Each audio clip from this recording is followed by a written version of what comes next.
Hello students, this is Vaishnavi Shrivastava और आज के सेशन में हम लोग पढ़ने जा रहे हैं लिमिटेशंस ऑफ प्लानिंग। अभी तक हमने पढ़ा है importance of planning, features of planning, है ना। तो उसमें इम्पोर्टेंस और फीचर्स जाने हम लोगों ने प्लानिंग के। अब प्लानिंग के कुछ डिमेरिट्स भी तो होंगे, इतने ज़्यादा अच्छाई है तो किसी न किसी उस चीज़ की बुराई भी होगी कुछ ना कुछ। तो आइए देखते हैं लिमिटेशन ऑफ प्लानिंग क्या है। Planning leads to rigidity. Planning किस चीज़ को बढ़ावा देता है? रिजिडिटी को बढ़ावा देता है। रिजिडिटी क्या होता है? अड़ियल, है ना।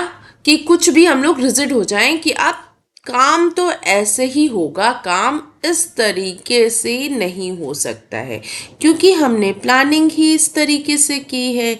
अब प्लानिंग इस तरीके से करी है तो हम काम इस तरीके से कैसे कर सकते हैं, कैसे कर सकते हैं। तो इसीलिए प्लानिंग किस चीज़ को बढ़ावा देता है? रिजिडिटी को बढ़ावा देता है। अभी देखा, प्लानिंग हमने की है स्ट्रेट लाइन में काम करने की और काम हम कर रहे हैं इस तरीके से, तो कैसे काम चलेगा? जो प्लानिंग करी उसी मेथड को तो फॉलो करना होगा हमें। इसीलिए प्लानिंग किस चीज़ को बढ़ावा देता है? रिजिडिटी को बढ़ावा देता है। Okay, in an organisation a well defined plan is drawn up with specific goals to be achieve within a specific time frame.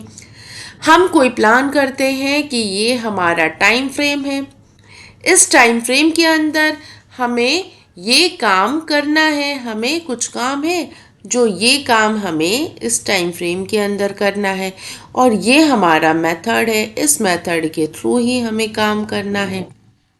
ठीक है। These plans then decide the future course of action and managers may not be in a position to change it। तो क्या है ये future course of action है, इस तरीके से काम करेंगे तभी हम अपने ऑब्जेक्टिव, अपने एम को अचीव कर पाएंगे। तो अब हमने पहले से डिसाइड कर लिया है कि काम हमें ऐसे ही करना है। अब काम हमें ऐसे ही करना है तो जो मैनेजर है वो कभी सोच ही नहीं सकता है कि जो हमने प्लानिंग में किया है उसको हमें चेंज करना है। वो चेंज नहीं कर पा रहा है, चेंज नहीं कर पाएगा तो क्या होगा? रिजिडिटी को बढ़ावा मिलेगा।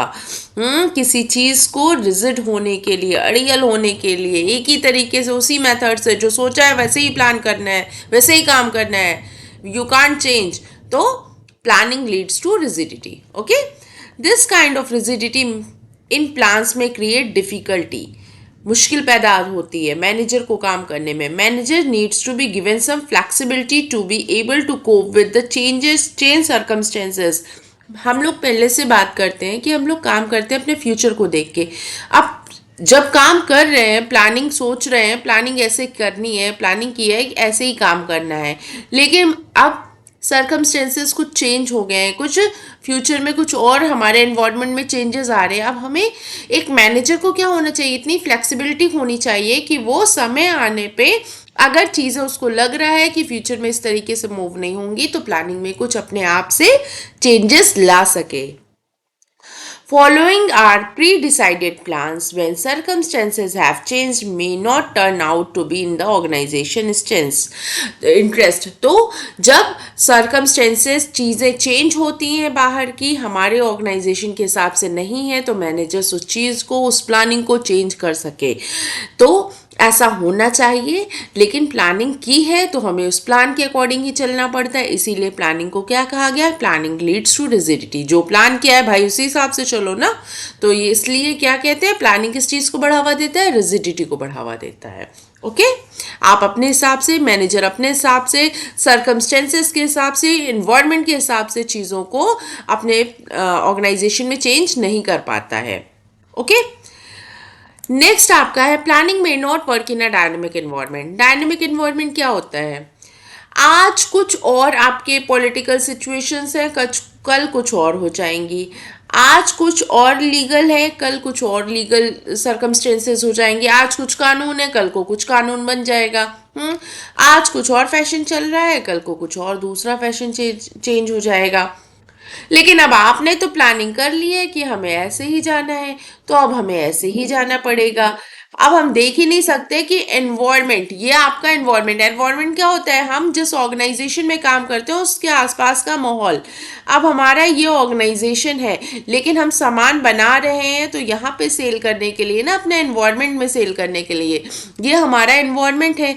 यहाँ पे ही तो हमें सामान को बेचना है, यहीं पे तो हमारे कस्टमर्स रहते हैं, और इन कस्टमर्स की सोच में, इन कस्टमर्स के एनवायरनमेंट में चेंजेस आए। अब इन कस्टमर्स को ये प्रोडक्ट नहीं, कुछ और चाहिए होगा, तो हमें फिर अपने प्लानिंग में चेंजेस करने होंगे। हमें एनवायरनमेंट में चेंज आ रहा है, इसलिए अपने ऑर्गेनाइजेशन में चेंज करना होगा। लेकिन क्या हो रहा है, हमने ऑर्गेनाइजेशन में पहले से प्लान कर रखा है, अब हमें प्लानिंग के हिसाब से ही चलना होता है, तो जो रिजिड हो गए ना हम। अब हमारा एनवायरनमेंट डायनेमिक है, लेकिन हम अपने ऑर्गेनाइजेशन में अपने आप को डायनेमिक नहीं कर पा रहे हैं। तो क्या है, प्लानिंग में not work in a dynamic environment. जहाँ इन्वायरमेंट चेंज हो रहा है वहाँ पे प्लानिंग आपकी काम नहीं कर पा रही है।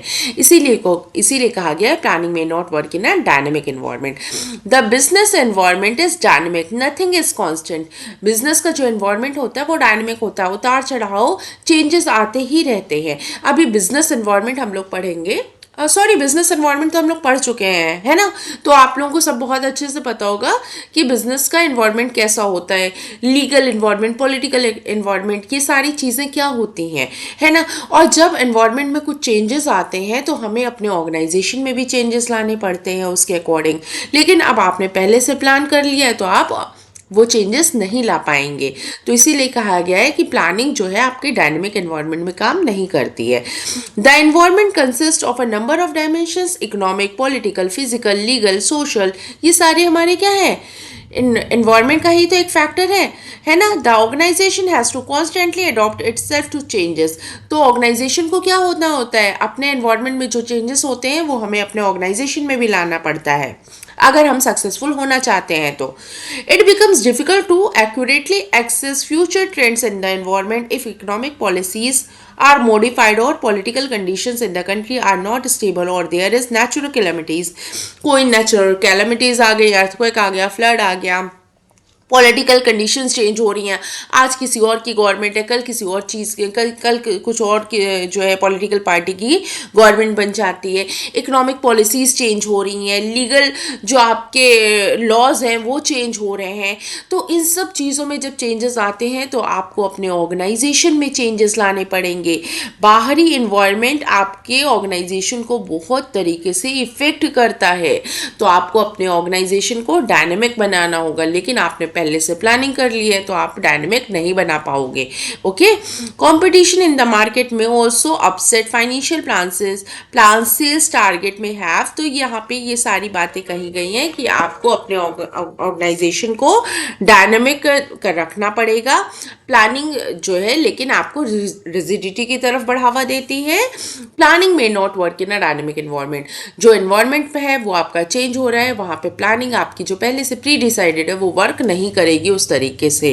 इसीलिए कहा गया है लिमिटेशन ऑफ प्लानिंग में not work in a dynamic environment. Okay, जो एनवायरनमेंट चेंज होता रह रहा है। अब आपने तो प्लानिंग एक हिसाब से कर दी, एक माइंडसेट से कर दी, लेकिन एनवायरनमेंट तो डे टू डे चेंज होता रह रहा है, तो आपकी प्लानिंग वहाँ पे फिर काम नहीं आएगी। ओके, नेक्स्ट आपका प्लानिंग रिड्यूसेस क्रिएटिविटी। प्लानिंग क्या होती है, क्या कम कर देती है, रिड्यूस कर देती है, क्रिएटिविटी को रिड्यूस कर देती है। लोग अपने हिसाब से नहीं सोच सकते, भैया प्लान किया उसी हिसाब से चलना है ना। तो जो प्लानिंग करी उसी हिसाब से काम करो, ठीक है।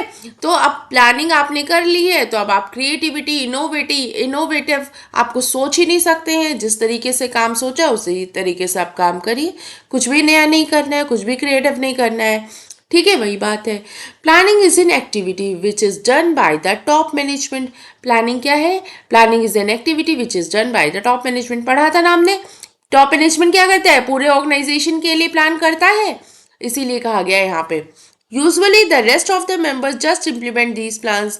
तो जो बड़े बड़े ऑब्जेक्टिव्स होते हैं वो प्लान करता है टॉप लेवल मैनेजमेंट, पूरे ऑर्गेनाइजेशन के लिए प्लान करता है, और बाकी सारे लेवल्स ऑफ मैनेजमेंट को फॉलो करना होता है।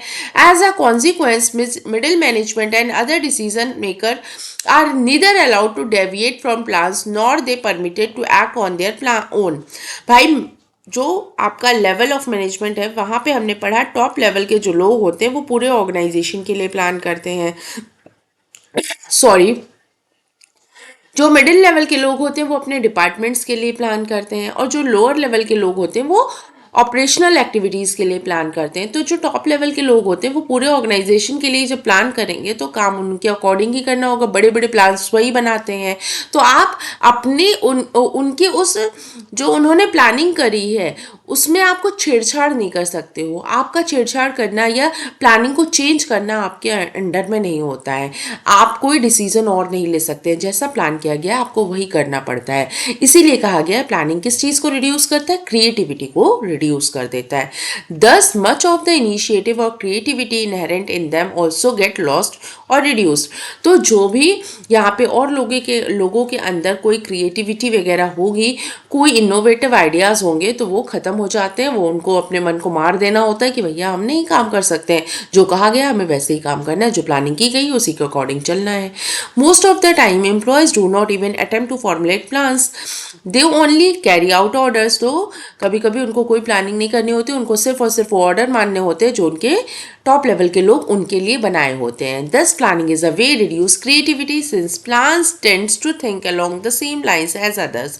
तो प्लानिंग क्या है, रिड्यूस करता है क्रिएटिविटी को। जो प्लानिंग करी गई है टॉप लेवल ऑफ मैनेजमेंट के द्वारा पूरे ऑर्गेनाइजेशन के लिए, वही उन लोगों को फॉलो करनी होती है। देयर इज नथिंग न्यू और इनोवेटिव, वहाँ पे कुछ भी नया और इनोवेटिव आप नहीं कर सकते हो। इसीलिए कहा गया है प्लानिंग रिड्यूसेस क्रिएटिविटी। ओके, तो सबका अपना अपना काम होता है, हर कोई अपने अपने लेवल पे काम करता है, अपने अपने लेवल पे प्लानिंग करता है। मिडिल लेवल सिर्फ और सिर्फ प्लान कर सकता है अपने अपने डिपार्टमेंट्स के लिए, और जो टॉप लेवल होता है वो बड़े बड़े पॉलिसीज़, बड़े बड़े प्रोसीजर्स लेके आता है पूरे पूरे ऑर्गेनाइजेशन के लिए। वो जो पॉलिसीज़ होती हैं उसमें चेंजेस नहीं किए जा सकते हैं। ओके, तो इसीलिए प्लानिंग को बताया गया है प्लानिंग रिड्यूसेस क्रिएटिविटी। नेक्स्ट आपका है planning involve huge cost. Planning में क्या होता है, काफ़ी कॉस्ट आता है प्लान करने में। हर ऑर्गेनाइजेशन का बस की बात भी नहीं है कि प्लान कर सकें। When plans are drawn up, huge costs are involved in its formulation. These may be in terms of time and money. For example, checking accuracy of facts may involve lots of time. Future के बारे में जानना है तो आपको past का trend देखना है, एक्यूरेसी देखनी है किसी काम को करने की कितनी होनी चाहिए। काफ़ी समय लगता है ऐसा, ये सब सारी प्रोसीजर्स करने में काफ़ी टाइम लगता है, ये सारे प्रोसीजर्स करने में। तो इसीलिए कहा गया है प्लानिंग करना एक ह्यूज कॉस्ट है। ठीक है, detailed plans require scientific calculation to ascertain facts and figures. The cost incurred sometimes may not justify the benefit derived from the plans. Planning में इतना पैसा लगा दिया है, ज़रूरी नहीं है वो पैसा हमें रिटर्न आए ही, प्रॉफिट में मिले ही, है ना। तो ये सारी बातें होती हैं। There are a number of incidental cost as well as like expenses on board room meetings, discussion with professional experts, and कभी कभी हमें प्रोफेशनल एक्सपर्ट्स को बुलाना पड़ता है किसी फील्ड्स के, वो अपने चार्जेस लेते हैं। Preliminary investigations to find out the viability of the plan. तो काफ़ी खर्चा आता है, ये सारे काफ़ी टाइम लगता है, काफ़ी ह्यूज कॉस्ट आता है, काफ़ी टाइम लगता है। एक्यूरेसी चेक करनी होती है, कभी कभी पास्ट आपको अपने जो है डेटा देखना होता है, चेक करना होता है फ्यूचर में जाने के लिए। ठीक है, बोर्ड रूम में जो मीटिंग होती है उसके अपने अलग खर्चे होते हैं। ये सारी बातें, ये सारे खर्चे हमें काफ़ी बड़े लंबे चौड़े हो सकते हैं, और हो सकता है ऐसा भी कि हमें उतना प्रॉफिट ना मिले फ्यूचर में जितना हमने प्लानिंग में पैसा लगा दिया है।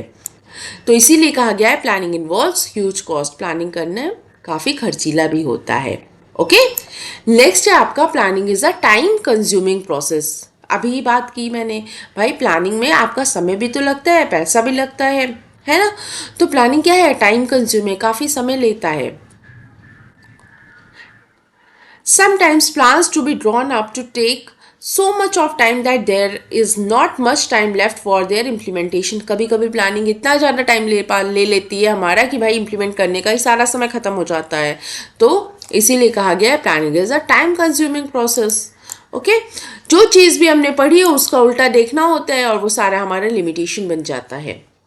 नेक्स्ट आपका है planning does not guarantee success. अब कुछ प्लान किया है तो ऑफकोर्स सी बात है, समय लगा है, पैसा लगा है।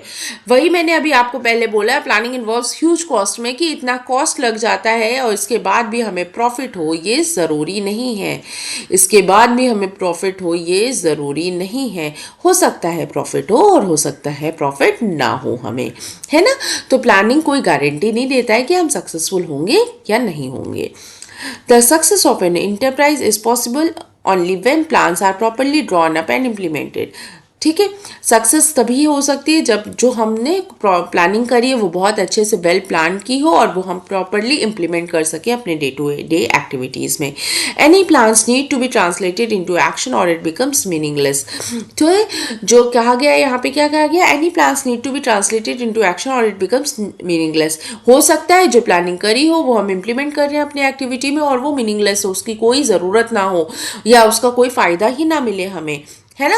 तो ऐसा भी हो सकता है, हमारे सारे प्लान्स बेकार भी हो सकते हैं। Manager have a tendency to rely on previously tried and tested successful plans. It is not always true that just because a plan has worked before it will work again. तो ऐसा ज़रूरी नहीं है कि जो हमारा प्लानिंग पहले work की है, काफ़ी इफेक्टिव थी, वो फिर से उतनी ही इफेक्टिव हो। Besides there are so many unknown other factors to be considered. इसके साथ साथ और कई अदर फैक्टर्स होते हैं जो हम कंसीडर कर सकते हैं। This kind of complacency and false sense of security में actually lead to failure instead of success. तो हो सकता है आप फ्यूचर में एक ट्रेंड देखते आ रहे हैं और हर बार आप सक्सेसफुल हो, लेकिन हर बार होने की वजह से ज़रूरी नहीं है कि इस बार भी आप सक्सेसफुल हो। However, despite its limitation, planning is not a useless exercise. It is a tool to be used with caution. It provides a base for analyzing future course of action, but it is not a solution to all the problems. तो इन्होंने last में ये कहा है कि भाई इतनी ढेर सारी लिमिटेशन तो हमने पढ़ ली है कि प्लानिंग की बहुत ढेर सारी लिमिटेशन होती है। Planning does not guarantee success. कुछ प्लान कर रहे हो तो सक्सेसफुल हो ये ज़रूरी भी नहीं है। ढेर सारे प्लान्स करते हैं और ये देख के करते हैं पास्ट एक्सपीरियंस को अपने, कि फ्यूचर पास्ट में तो हम हर जगह सक्सेसफुल होते आए हैं, ऐसे ही प्रोग्रामिंग कर रही है तो ऐसा ज़रूरी नहीं है इस बार भी हम सक्सेसफुल हों। ये सारी बातें होती हैं, ये सारी लिमिटेशंस होती हैं, लेकिन इसके साथ ही साथ प्लानिंग बहुत इंपॉर्टेंट ज़रूरी एक्सरसाइज है अपने कंपनी की, जिसको हमें बहुत समझदारी से आगे करना होता है। ओके, तो इसके साथ ही आपका लिमिटेशन ऑफ प्लानिंग फिनिश होता है। जो भी हमने ऑब्जेक्टिव्स और फीचर्स एंड इम्पोर्टेंस में पढ़ा था उसी का थोड़ा सा उल्टा कर देना होता है और हमारे पास सारे पॉइंट्स आपके आ जाते हैं। ठीक है, तो लिमिटेशन में क्या होता है भाई, किसी चीज़ की बुराई कर रहे हो तो बुराई कर जाओ, और किसी चीज़ की अच्छाई कर रहे हो तो उसकी अच्छाई करते रहो। तो लिमिटेशन में हमें किसी चीज़ की बुराई करनी होती है तो हमने प्लानिंग की जितनी बुराइयां आती हैं वो सारी हमने बता दी आपको। प्लानिंग करता है क्या, रिजिडिटी को बढ़ावा देता है, अड़ियल बनने को बढ़ावा देता है। यही प्लान कर दिया, इसी तरीके से काम करना है। फिर क्या है, प्लानिंग में not work in a dynamic environment. Plan कर लिया है कुछ, फैशन एंड ट्रेंड चेंज हो रहा है, अब हम अपने आप को dynamic environment, fashion and trend जो चेंज हो रहा है हमारे सोशल एनवायरनमेंट में, उसके हिसाब से अपने आप को चेंज ही नहीं कर रहे हैं, चेंज ही नहीं कर पा रहे हैं। तो ये भी क्या है, प्लानिंग हमारा वर्क नहीं कर रहा है डायनेमिक एनवायरनमेंट में। फिर उसके बाद क्या है, प्लानिंग रिड्यूसेस क्रिएटिविटी। भैया प्लान आपका पहले से टॉप मैनेजमेंट के लोग कर रही हैं, बस उसी को हमें फॉलो करना है, मिडिल लेवल और सबॉर्डिनेट्स को। तो उनकी क्रिएटिविटी, उनकी जो इनोवेटिव आइडियाज़ हैं वो सारे ख़त्म रह जाते हैं, धरे के धरे रह जाते हैं, वो कुछ नया कुछ नहीं कर सकते हैं। ओके, नेक्स्ट आपका है प्लानिंग इन्वॉल्व्स ह्यूज कॉस्ट। काफ़ी समय लगता है, काफ़ी पैसा लगता है, काफ़ी एक्सपेंसिव होता है। बोर्ड रूम की मीटिंग्स होती हैं, प्रोफेशनल एक्सपर्ट्स को बुलाना होता है, वो लोग अलग से पैसे लेते हैं। तो ये क्या है, ह्यूज कॉस्ट लगता है प्लानिंग में हमारा। फिर क्या है, टाइम कंज्यूम होता है, काफ़ी समय भी लग जाता है प्लानिंग करने में। एक दो दिन का खेल नहीं है, अच्छा खासा हमें पास्ट में जाना होता है, देखना होता है पास्ट ट्रेंड क्या है, फिर फ्यूचर में जाके उसके लिए प्लानिंग करनी होती है। तो क्या है, टाइम कंज्यूमिंग है। फिर क्या बोला है, planning does not guarantee success. किसी चीज़ को प्लान कर रहे हो, इट डजेंट मीन किसी चीज़ पे पैसा लगा रहे हो, किसी चीज़ पे समय लगा रहे हो, काफ़ी अच्छे से प्लानिंग कर रहे हो, बट ये कोई गारंटी तो नहीं दे रहा है ना कि आप सक्सेसफुल होगे ही होगे। हो सकता है आपकी सारी प्लानिंग फेल हो जाए, आप सक्सेसफुल ना हो पाओ, है ना। ये भी एक चांस होता है, कहीं ना कहीं माइंड में लेके ये भी चलना होता है हमें। तो planning does not guarantee success. Okay, और ये सारी लिमिटेशन के साथ हम कह सकते हैं प्लानिंग एक बहुत इंपॉर्टेंट फीचर है हमारे यहाँ का हमारे ऑर्गेनाइजेशन का, जो कि हमें कुछ काम करने से पहले प्लानिंग करनी ही होती है। ओके, तो ये सारे आपके लिमिटेशंस ऑफ प्लानिंग थे। मिलते हैं नेक्स्ट सेशन में जिसमें हम पढ़ेंगे प्लानिंग प्रोसेस। तब तक के लिए थैंक यू, बाय बाय।